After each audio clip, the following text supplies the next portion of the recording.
Bom, bom, bom.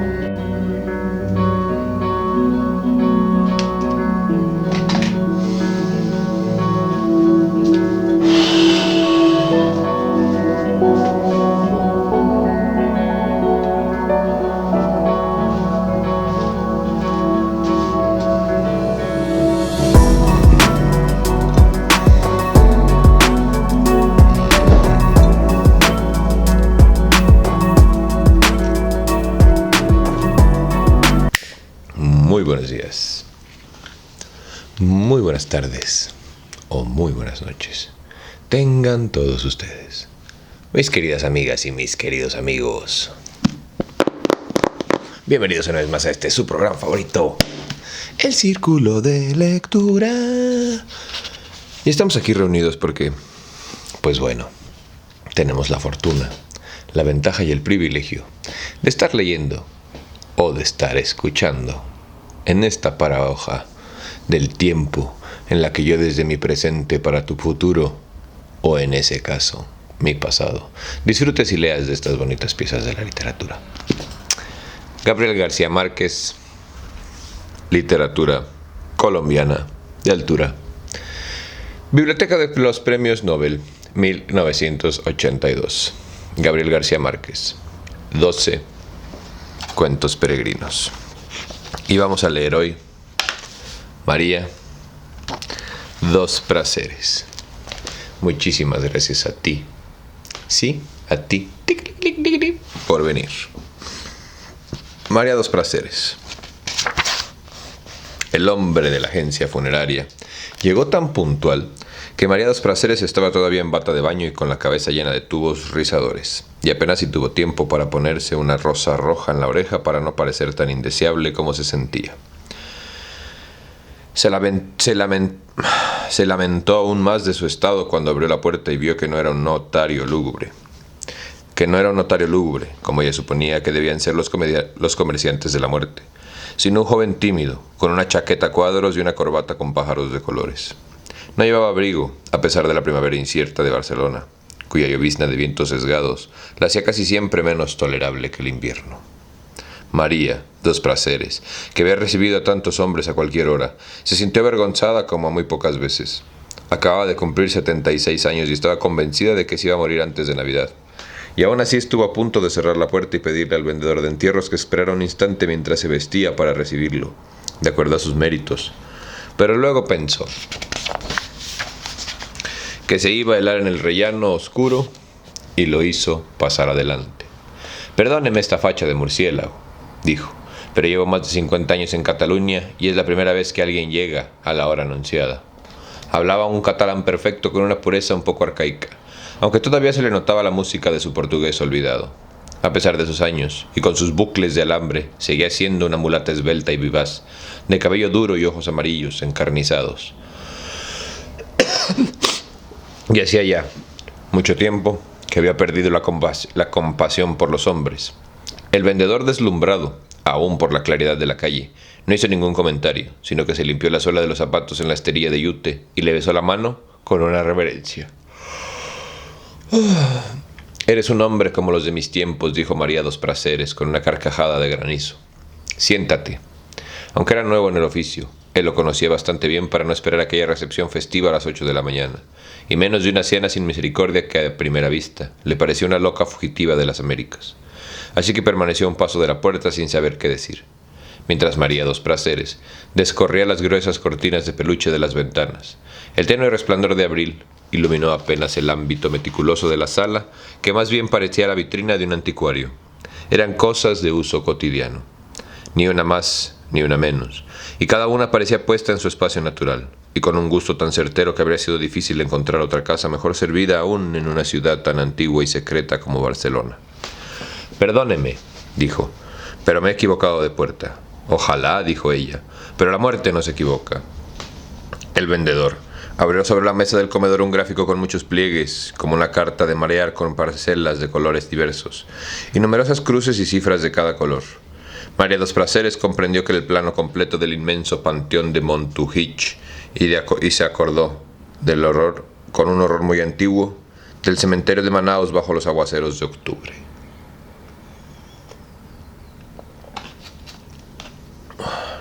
donde chapeleaban los tapires entre túmulos sin nombres y mausoleos de aventureros con vitrales florentinos.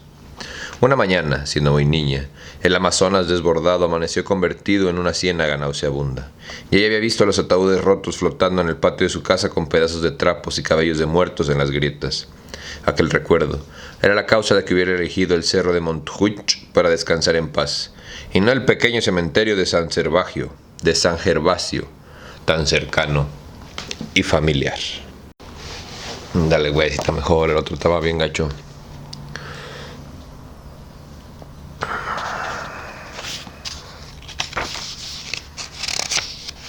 Quiero un lugar donde nunca lleguen las aguas, dijo.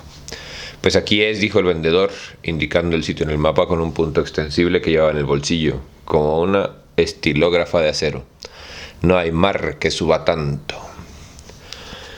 Ella se orientó en el tablero de colores hasta encontrar la entrada principal, donde estaban las 3 tumbas contiguas, idénticas y sin nombres, donde yacían Buenaventura Durruti y otros 2 dirigentes anarquistas muertos en la guerra civil. Todas las noches alguien escribía los nombres sobre las lápidas en blanco. Los escribían con lápiz, con pintura, con carbón, con creyón de cejas o con esmalte de uñas, con todas sus letras y en el orden correcto. Y todas las mañanas los celadores los borraban para que nadie supiera quién era, quién, bajo los mármoles mudos. María dos Prazeres había asistido al entierro de Durruti, el más triste y tumultuoso de cuantos hubo jamás en Barcelona, y quería reposar cerca de su tumba, pero no había ninguna disponible en el vasto panteón sobrepoblado. De modo que se resignó a lo posible, con la condición, dijo, de que no me vayan a meter en una de esas gavetas de 5 años, donde una queda como en el correo. Luego, recordando de pronto el requisitorio esencial, concluyó. ¿Sabes de qué época sí casi tampoco hemos platicado, güey? De la Revolución Española, la guerra social, la guerra civil española. Ni sabes, güey. Y sobre todo, que me entierren acostada.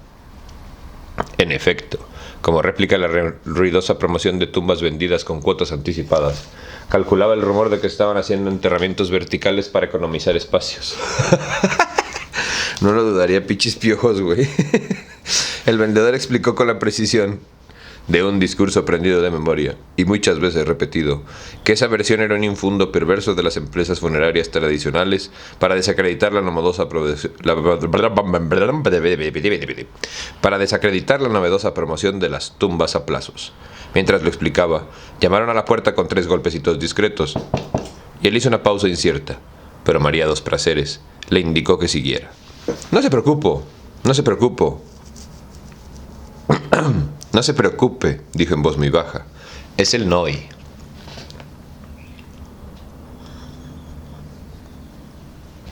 Aunque si lo pensamos bien, güey, si somos honestos, ¿no? Si cuestionamos nuestra realidad como lo deberíamos de hacer como personas inteligentes, pensantes y debatibles que somos, si acostamos a un culero así o a una culera así, ocupa promedio 1,5 metros, 2 metros a lo ancho y echa a perder, güey.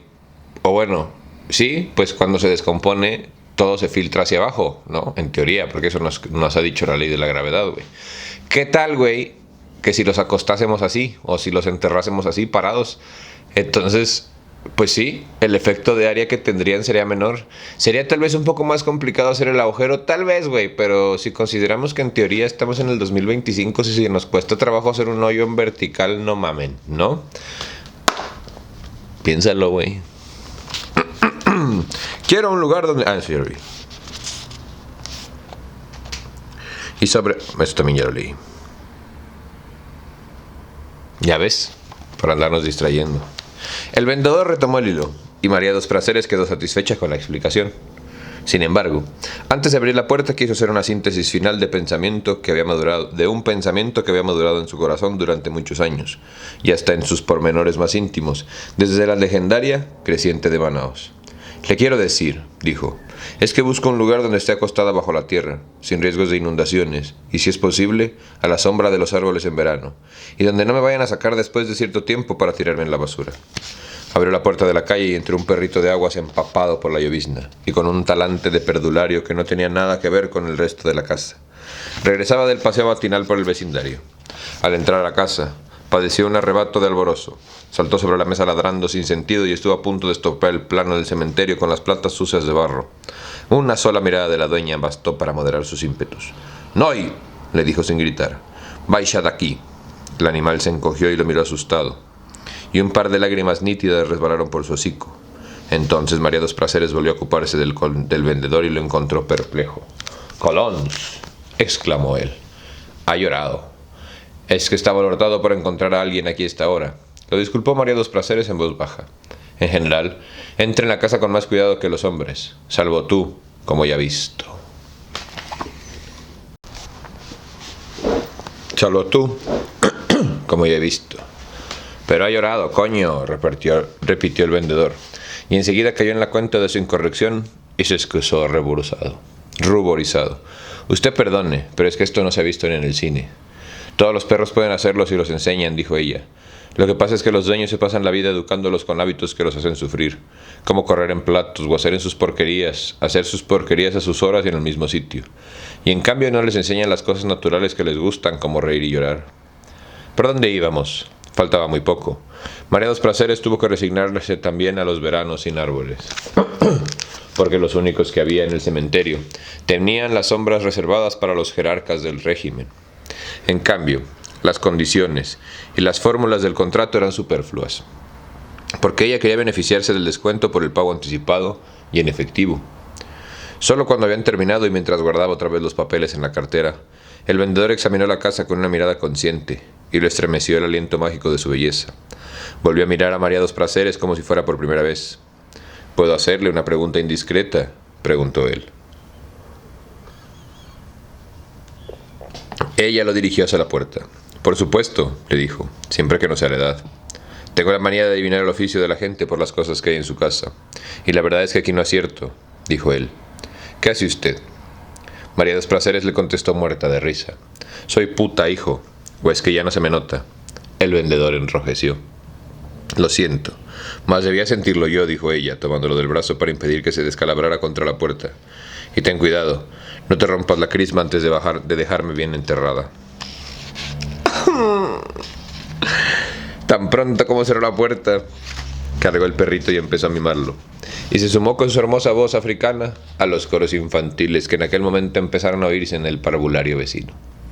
3 meses antes había tenido en sueños la revelación de que iba a morir, y desde entonces se sintió más ligada que nunca a aquella criatura de su soledad. Había previsto con tanto cuidado la repartición póstuma de sus cosas y el destino de su cuerpo, que en ese instante hubiera podido morirse sin estorbar a nadie.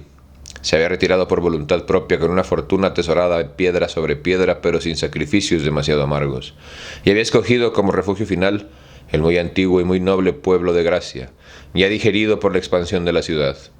Había comprado en el entresuelo en ruinas, y siempre oloroso, arenques ahumados, cuyas paredes carcomidas por el salitre conservaban todavía los impactos de algún combate sin gloria. No había portero, y en las escaleras húmedas y tenebrosas faltaban algunos pendaños. Aunque todos los pisos estaban ocupados, María dos Prazeres hizo renovar el baño y la cocina. Forró las paredes con colgaduras de colores alegres y les puso vidrios biselados y cortinas de terciopelo en las ventanas. Por último, llevó los muebles primorosos, las cosas de servicio y decoración, los arcones de sedas y brocados que los fascistas robaban de las resistencias abandonadas por los republicanos en la estampida de la derrota, y que ella había ido comprando poco a poco, y durante muchos años, a precios de ocasión y en remates secretos.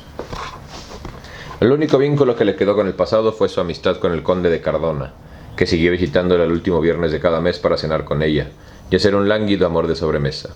Pero aún, aquella amistad de juventud se mantuvo con reserva, pues el conde dejaba el automóvil con sus insignias heráldicas a una distancia más que prudente, y se llegaba hasta su entresuelo caminando por la sombra, tanto por proteger la honra de ella como la suya propia. María dos Prazeres no conocía a nadie en el edificio salvo en la puerta de enfrente, donde vivía desde hacía poco una pareja muy joven con una niña de 9 años. Le parecía increíble, pero era cierto, que nunca se hubiera cruzado con nadie más en las escaleras. Sin embargo, la repartición de su herencia le demostró que estaba más implantada de lo que ella misma suponía en aquella comunidad de catalanes crudos cuya honra nacional se fundaba en el pudor. Hasta las baratijas más insignificantes las había repartido entre la gente que estaba más cerca de su corazón, que era la que estaba más cerca de su casa. Al final no se sentía muy convencida de haber sido justa, pero en cambio estaba segura de no haberse olvidado de nadie que no lo mereciera. Fue un acto preparado con tanto rigor que el notario de la calle Árbol, que se preciaba de haberlo visto todo, no podía darle crédito a sus ojos cuando la vio dictando de memoria a sus amanuenses la lista minuciosa de sus bienes, con el nombre preciso de cada cosa en catalán medieval, y la lista completa de los herederos con sus oficios y direcciones, y el lugar que ocupaban en su corazón. Después de la visita del vendedor de entierros, terminó por convertirse en uno más de los numerosos visitantes dominicales del cementerio. Al igual que sus vecinos de tumba, sembró flores de 4 estaciones en los canteros, regaba el césped recién nacido y lo igualaba con tijera de podar hasta dejarlo como las alfombras de la alcaldía, y se familiarizó tanto con el lugar que terminó por no entender cómo fue que al principio le pareció tan desolado. En su primera visita, el corazón le había dado un salto cuando vio junto al portal las 3 tumbas sin nombres, pero no se detuvo ni siquiera a mirarlas porque a pocos pasos de ella estaba el vigilante insomne. Pero el tercer domingo aprovechó un descuido para cumplir uno de los más grandes sueños, y con el carmín de labios escribió en la primera lápida lavada por la lluvia: Durruti. Desde entonces, siempre que pudo volvió a hacerlo, a veces en una tumba, en 2 o en las 3, y siempre con el pulso firme y el corazón alborotado por la nostalgia. Esa parte de cómo los enterraron sin nombre es como te das cuenta de por qué sí es importante, güey, la parte del conservar a nuestros ancestros. Si no tuviera importancia, no los hubieran enterrado sin nombre para que los olviden, güey, porque solo te mueres cuando te olvidan. Pero esa es otra historia. Un domingo de fines de septiembre presenció el primer entierro en la colina. 3 semanas después, una tarde de vientos helados enterraron a una joven recién casada en la tumba vecina de la suya. A fin de año, 7 parcelas en la tumba, 7 parcelas estaban ocupadas, pero el invierno efímero pasó sin alterarla. No sentía malestar alguno y a medida que aumentaba el calor entraba el ruido torrencial de la vida por las ventanas abiertas se encontraba con más ánimos para sobrevivir a los enigmas de sus sueños. El conde de Cardona, que pasaba en la montaña los meses de más calor, la encontró en su regreso más atractiva aún que en su sorprendente juventud de los 50 años. Al cabo de muchas tentativas frustradas, María dos Prazeres consiguió que Noy distinguiera su tumba en la extensa colina de tumbas iguales. Luego se empeñó en enseñarlo a llorar sobre la sepultura vacía para que siguiera haciéndolo por costumbre después de su muerte.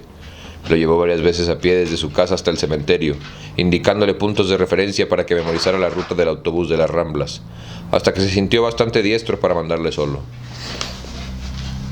El domingo del ensayo final, a las 3 de la tarde, le quitó el chaleco de primavera. En parte porque el verano era inminente y en parte para que llamara menos la atención, y lo dejó a su libre albedrío. Lo vio alejarse por la acera de la sombra con un trote ligero y el culito apretado y triste bajo la cola alborotada, y logró, a duras penas, reprimir los deseos de llorar. Por ella, por él, y por tantos y tan amargos años de ilusiones comunes. Hasta que lo vio doblar hacia el mar por la esquina de la calle Mayor. 15 minutos más tarde subió en el autobús de las Ramblas en la vecina plaza de Lesseps, tratando de verlo sin ser vista desde la ventana.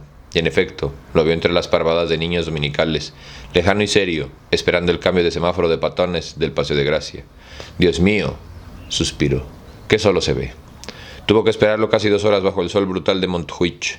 Saludó a varios dolientes de otros domingos menos memorables, aunque apenas si los reconoció, pues había pasado tanto tiempo desde que los vio por primera vez, que ya no llevaban ropas de luto, ni lloraban, y ponían las flores sobre las tumbas sin pensar en sus muertos.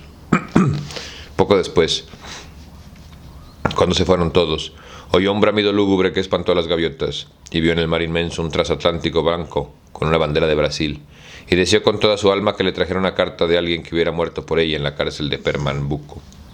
Poco después de las 5, con 12 minutos de adelanto, apareció Noy en la colina, babeando de fatiga y de calor, pero con unas ínfulas de niño triunfal. En aquel instante María dos Prazeres superó el terror de no tener a nadie que llorara sobre su tumba. Fue en el otoño siguiente cuando empezó a percibir signos acaicos que no lograba descifrar, pero que le aumentaron el peso del corazón. Volvió a tomar el café bajo las acacias doradas de la Plaza del Reloj con el abrigo de cuello de colas de zorros y el sombrero con adorno de flores artificiales que de tanto ser antiguo había vuelto a ponerse de moda. Agudizó el instinto, tratando de explicarse su propia ansiedad. Escudriñó las chácharas de las vendedoras de pájaros de las Ramblas, los susurros de los hombres en los puestos de libros que por primera vez en muchos años no hablaban de fútbol, los hondos silencios de los lisiados de guerra que les echaban migajas de pan a las palomas, y en todas partes encontró señales inequívocas de la muerte. En Navidad se encendieron las luces de colores entre las acacias y salían músicas y voces de júbilo por los balcones. Y una muchedumbre de turistas ajenos a nuestro destino invadieron los cafés al aire libre. Pero aún dentro de la fiesta se sentía la misma tensión reprimida que se precedió en los tiempos en los que los anarquistas se hicieron dueños de la calle. María dos Prazeres, que había vivido aquella época de grandes pasiones, no conseguía dominar la inquietud y por primera vez fue despertada en la mitad del sueño por los zarpazos del pavor. Una noche, agentes de la seguridad del Estado asesinaron a tiros, frente a su ventana, a un estudiante que había escrito a brocha gorda en el buro: «Visca Cataluña libre». Viva Cataluña libre. ¿Ya te fijaste cómo habla de una manera muy bonita y sutil, güey, de una época bien horrible en la que mataban a los estudiantes? Y pensar, güey... y pensar, güey, que en el 2025... Bueno, esto pasó en el 2024. En una escuela, en una secundaria, me dijeron que no pusiera rojo amanecer porque estaba muy violento, güey. Ni voy a decir nada, güey, porque la neta todos mis estudiantes la vieron porque pues ¿qué pasa? ¿Tú crees que alguien me va a evitar a mí de lograr que mis estudiantes hagan algo? Por favor. Dios mío, se dijo asombrada. Es como si todos estuvieran muriendo conmigo. Solo había conocido una ansiedad semejante siendo muy niña en Manaos, unos minutos antes del amanecer, cuando los ruidos numerosos de la noche cesaban de pronto, las aguas se detenían, el tiempo titubeaba, y la selva amazónica se sumergía en un silencio abismal que solo podía ser igual al de la muerte. En medio de aquella tensión irresistible, el último viernes de abril, como siempre, el conde de Cardona fue a cenar a su casa. La visita se había convertido en un rito. El conde llegaba puntual entre las 7 y las 9 de la noche con una botella de champaña del país envuelta en el periódico del periódico de la tarde para que se notara menos, y una caja de trufas rellenas. María dos Prazeres le preparaba canelones gratinados y un pollo tierno en su jugo, que eran los platos favoritos de los catalanes de Alcurnia de sus buenos tiempos, y una fuente surtida de frutas de la estación. Mientras ella hacía la cocina, el conde escuchaba en el gramófono fragmentos de óperas italianas en versiones históricas, tomando a sorbos lentos una copita de oporto, que le duraba hasta el final de los discos. Después de una cena larga y bien conversada, hacían de memoria un amor sedentario que les dejaba a ambos un sentimiento de desastre. Antes de irse, siempre azorado por la inminencia de la medianoche, el conde dejaba 25 pesetas debajo del cenicero del dormitorio. Ese era el precio de María dos Prazeres cuando él la conoció, en un hotel de paso del Paralelo, y era lo único que el óxido del tiempo había dejado intacto. Ninguno de los dos se había preguntado nunca en qué se fundaba esa amistad. María dos Prazeres le debía a él algunos favores fáciles. Él le daba consejos oportunos para el buen manejo de sus ahorros. Le había enseñado a distinguir el valor real de sus reliquias y el modo de retenerlas para que no se descubriera que eran cosas robadas. Pero sobre todo, fue él quien le indicó el camino de una vejez decente en el barrio de Gracia, cuando en su burdel, de toda la vida, la declararon demasiado usada para los gustos modernos, y quisieron mandarla a una casa de jubiladas clandestinas que por 5 pesetas le enseñaban a hacer el amor a los niños. Ella le había contado al conde que su madre la vendió a los 14 años, en el puerto de Manaos, y que el primer oficial de un barco turco la disfrutó sin piedad durante la travesía del Atlántico, y luego la dejó abandonada sin dinero, sin idioma y sin nombre, en la ciénaga de luces del Paralelo. Ambos eran conscientes de tener tan pocas cosas en común, que nunca se sentían más solos que cuando estaban juntos, pero ninguno de los dos se había atrevido a lastimar los encantos de la costumbre. Necesitaron de una conmoción nacional para darse cuenta, ambos al mismo tiempo, de cuánto se habían odiado y con cuánta ternura, durante cuántos años. Si te fijas, honestamente, güey, no es un libro tan viejo. que habla de una esclavitud que es muy real. Y justo ayer, güey, comentaba eso en mi WhatsApp. Con estos clips que se están poniendo de moda, por cierto, súper buenísimos, güey, de la Bartola y esta gente que hace las rimas acá, los versos de Colorá. De cómo educan a las niñas a vender su cuerpo, güey. Y a darle valor a su cuerpo a través del dinero. Piénsalo, güey. Solo piénsalo.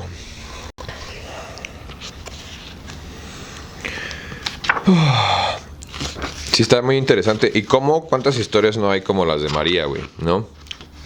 ¿Cómo se llama esta? Sí, María Dos Prazeres. La secuestraron, la usaron y luego la tiraron para ser desechada y tuvo ella que hacer su vida. Tristemente, güey, es una historia más común de lo que tú o lo que a ti te gustaría aceptar, güey. Fue una deflagración. El conde de Cardona estaba escuchando el dueto de amor de la Bohème, cantado por Licia Albanese y Beniamino Gigli, cuando le llegó una ráfaga casual de noticias de radio que María Dos Prazeres escuchaba en la cocina. Se acercó en puntillas y también él escuchó. El general Francisco Franco, dictador eterno de España, había asumido la responsabilidad de decidir el destino final de 3 separatistas vascos que acababan de ser condenados a muerte. El conde exhaló un suspiro de alivio. Entonces los fusilarán sin remedio, dijo, porque el caudillo es un hombre justo. María Dos Prazeres fijó en él sus ardientes ojos, de cobra real, y vio sus pupilas sin pasión detrás de las antiparras de oro, los dientes de rapiña, las manos híbridas de animal acostumbrado a la humedad y a las tinieblas, tal como era. Pues ruégale a Dios que no, dijo, porque con un solo que fusilen yo te echaré veneno en la copa. El conde se asustó. ¿Y eso por qué? Porque yo también soy una puta justa. El conde de Cardona no volvió jamás, y María Dos Prazeres tuvo la certidumbre de que el último ciclo de su vida acababa de cerrarse. Hasta hacía poco, en efecto, le indignaba que le cediera el asiento en los autobuses, que trataran de ayudarla a cruzar la calle, que la tomaran del brazo, para subir las escaleras, pero había terminado no solo por admitirlo, sino inclusive por desearlo como una necesidad detestable. Entonces mandó hacer una lápida de anarquista, sin nombre, ni fechas, y empezó a dormir sin pasar los cerrojos de la puerta para que Noy pudiera salir con la noticia si ella muriera durante el sueño. Un domingo, al entrar en su casa de regreso del cementerio, se encontró en el rellano de la escalera con la niña que vivía en la puerta de enfrente. La acompañó varias cuadras, hablándole de todo con un candor de abuela, mientras la veía retrasar con el Noy como viejos amigos, en la Plaza del Diamante, tal como lo tenía previsto. La invitó a un helado. ¿Te gustan los perros?, preguntó. Me encantan, dijo la niña. Entonces María Dos Prazeres le hizo la propuesta, que tenía preparada desde hacía mucho tiempo.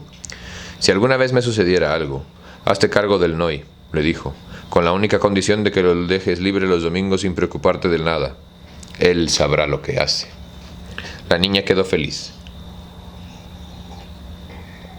María Dos Prazeres a su vez regresó a la casa con el júbilo de haber vivido un sueño madurado durante años en su corazón. Sin embargo, no fue por el cansancio de la vejez, ni por la demora de la muerte, que aquel sueño no se cumplió. Ni siquiera fue una decisión propia. La vida la había tomado ante ella una tarde glacial de noviembre en que se precipitó una tormenta súbita cuando salió del cementerio. Había escrito los nombres en las 3 lápidas y bajaba a pies a la estación de autobuses cuando quedó empapada por completo por las primeras ráfagas de lluvia. Apenas si tuvo tiempo de guarnecerse en los portales de un barrio desierto que parecía de otra ciudad, con bodegas en ruinas y fábricas polvorientas y enormes furgones de carga que hacían más pavoroso el estrépito de la tormenta. Mientras trataba de calentar con su cuerpo el perrito ensopado, María Dos Prazeres veía pasar los autobuses repletos, veía pasar los taxis vacíos con la bandera apagada, pero nadie prestaba atención a sus señas de náufrago. De pronto, cuando ya parecía imposible esto en milagro, un automóvil sinuoso de color acero crepuscular pasó casi sin ruido por la calle inundada. Se paró de golpe en la esquina y regresó en reversa hasta donde ella estaba. Los cristales descendieron por un soplo mágico y el conductor se ofreció para llevarla. Voy muy lejos, dijo María Dos Prazeres con sinceridad, pero me haría un gran favor si me acerca un poco. Dígame a dónde va, insistió él. A Gracia, dijo ella. La puerta se abrió sin tocarla. Es mi rumbo, dijo él. Suba. En el interior oloroso a medicina refrigerada, la lluvia se convirtió en un percance irreal. La ciudad cambió de color y ella se sintió en un mundo ajeno y feliz donde todo estaba resuelto de antemano. El conductor se abría paso a través del desorden del tránsito con una fluidez que tenía algo de magia. María Dos Prazeres estaba intimidada. no solo por su propia miseria, sino también por la del perrito de lástima que dormía en su regazo. Esto es un transatlántico, dijo, porque sintió que tenía que decir algo digno. Nunca había visto nada igual, ni siquiera en sueños. En realidad, lo único malo que tiene es que no es mío, dijo él, en un catalán difícil. Después de una pausa agregó en castellano: el sueldo de toda una vida no me alcanzaría para comprarlo. Me lo imagino, suspiró ella. Me rehúso a pensar que tener un coche es un logro, güey. O sea, me rehúso, güey. No dejes que te convenzan de eso, porque es puras pinches mentiras, güey. Me lo imagino, suspiró ella. Lo examinó de soslayo, iluminado de verde por el resplandor del tablero de mandos, y vio que era casi un adolescente, con el cabello rizado y corto, y un perfil de bronce romano. Pensó que no era bello, pero que tenía un encanto distinto, que le sentaba muy bien la chaqueta de cuero barato, gastada por el uso, y que su madre debía de ser muy feliz cuando lo sentía volver a casa. Solo por sus manos de labriego se podía creer que de veras no era el dueño del automóvil. No volvieron a hablar en todo el trayecto, pero también María dos Prazeres se sintió examinada. De soslayo varias veces, y una vez más se dolió de seguir viva su edad. Se sintió fea y compadecida, con la pañoleta de la cocina que había puesto en la cabeza de cualquier modo cuando empezó a llover, y el deplorable abrigo de otoño que no se le había ocurrido cambiar por estar pensando en la muerte. Cuando llegaron al barrio de Gracia, había empezado a escampar. Era de noche y estaban encendidas las luces de la calle. María dos Prazeres le indicó a su conductor que la dejara en la esquina cercana, pero él insistió en llevarla hasta la puerta de la casa. Y no solo lo hizo, sino que estacionó sobre el andén para que pudiera descender sin mojarse. Ella soltó el perrito, trató de salir del automóvil con tanta dignidad como el cuerpo se lo permitiera. Y cuando se volvió para dar las gracias, se encontró con la mirada de un hombre que la dejó sin aliento. La sostuvo por un instante, sin entender muy bien qué esperaba, qué, ni de quién. Y entonces él le preguntó con una voz resuelta: ¿subo? María dos Prazeres se sintió humillada. Le agradezco mucho el favor de traerme, dijo, pero no le permito que se burle de mí. No tengo ningún motivo para burlarme de nadie, dijo él en castellano con una seriedad terminante, y mucho menos de una mujer como usted. María dos Prazeres había conocido a muchos hombres como ese. Había salvado del suicidio a muchos otros más atrevidos que este, pero nunca en su larga vida había tenido tanto miedo de decidir. Lo oyó insistir en el menor indicio de su cambio en la voz: subo. Ella se alejó sin cerrar la puerta del automóvil y le contestó en castellano para estar segura de ser entendida: haga lo que quiera. Entró en el zaguán apenas iluminado por el resplandor oblicuo de la calle, y empezó a subir el primer tramo de la escalera con las rodillas trémulas, sofocada por un pavor que solo hubiera creído posible en el momento de morir. Cuando se detuvo frente a la puerta del entresuelo, temblando de ansiedad por encontrar las llaves en el bolsillo, oyó los portazos sucesivos del automóvil en la calle. Noy, que se le había adelantado, trató de ladrar. «Cállate», le ordenó con un susurro agónico. Casi enseguida sintió los primeros pasos de los peldaños sueltos de la escalera y temió que se fuera a reventar el corazón. En una fracción de segundo volvió a examinar por completo el sueño premonitorio que le había cambiado la vida durante 3 años, y comprendió el error de su interpretación. «Dios mío», se dijo asombrada, «de modo que no era la muerte». Encontró por fin la cerradura. Oyendo los pasos contados en la oscuridad, oyendo la respiración creciente de alguien que se acercaba tan asustado como ella en la oscuridad, y entonces comprendió que había valido la pena esperar tantos años y había sufrido tanto para la oscuridad, aunque solo hubiera sido para vivir aquel instante. Mayo 1979.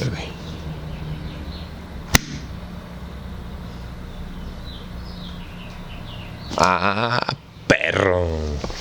Muchísimas gracias a ti por venir a este ejercicio de resistencia cultural. Fíjate que me llama mucho la atención cómo Gabriel maneja la prostitución y cómo nos presenta la vida de la puta desde otra manera, ¿no? Al final, si lo piensas, hasta la profesión suena fea, güey. O sea, la vida de la puta, la vida de la prostituta, de la mujer de la vida galante, de la que se entrega al amor falso. Pero no es tan falso, güey, porque si hacemos el análisis, piénsalo así. ¿Qué es mejor? ¿Pagarle a una mujer para que me mienta? ¿No? O sea, el ejercicio de la prostitución es yo te pago y tú me das un cariño que no existe, pero que tú sabes fingir muy bien. O salgo con una mujer que finge tenerme cariño, pero que no le pago. No lo sé, Rick. Pero vale la pena discutirlo. O con un vato, ¿no? O sea, digo, la verdad, tengo pito, no tengo vagina. Entonces no te sabría decir cómo funciona el tema de la prostitución masculina. Porque pues ahora sí que nunca he contratado a un puto, güey. O sea... ¿no? Entonces no te sabría decir qué tranza, güey. A lo mejor si ustedes mujeres me pueden educar, estaría muy interesante, güey. Muchísimas gracias a ti por venir a este ejercicio de resistencia cultural. Como al final, si nos damos la oportunidad, todos somos personas. Y todos tenemos una historia que contar. Igual de interesante. Igual de compleja. E igual de polémica. Muchísimas gracias a ti por venir. Nos vemos pronto. Hasta la próxima.